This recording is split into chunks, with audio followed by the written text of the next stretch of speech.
രണ്ട് സാധനം വാങ്ങാനാണ് ഷോപ്പിങ്ങിന് പോയത്. പക്ഷെ തിരിച്ചെത്തിയപ്പോഴേക്കും അത് കുറെ സാധനമായിട്ട് മാറി. വിചാരിച്ചതിൽ കൂടുതൽ പൈസയും ചെലവായി, സമയവും നഷ്ടമായി. ഇത് നമുക്ക് എല്ലാവർക്കും പലപ്പോഴും സംഭവിക്കുന്ന ഒരു കാര്യമാണ്.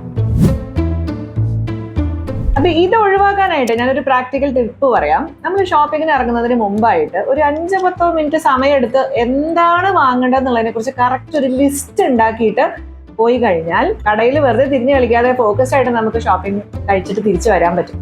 വല്ലപ്പോഴും ഒക്കെ നമ്മളൊരു രസത്തിന് നമ്മൾ സൂപ്പർ മാർക്കറ്റിലോ മോളിലോ ഒക്കെ പോയി തിരിഞ്ഞു കളിക്കുന്നു, അത് വേറെ കാര്യം.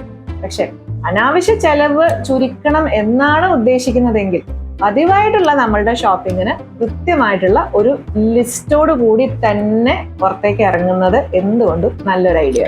കാരണം എന്താണ് വേണ്ടതെന്നുള്ളതിനെ കുറിച്ച് കൃത്യമായിട്ടുള്ള ധാരണ ഇല്ലെങ്കിൽ കാണുന്നതൊക്കെ വേണമെന്ന് നമുക്ക് തോന്നിപ്പോകും.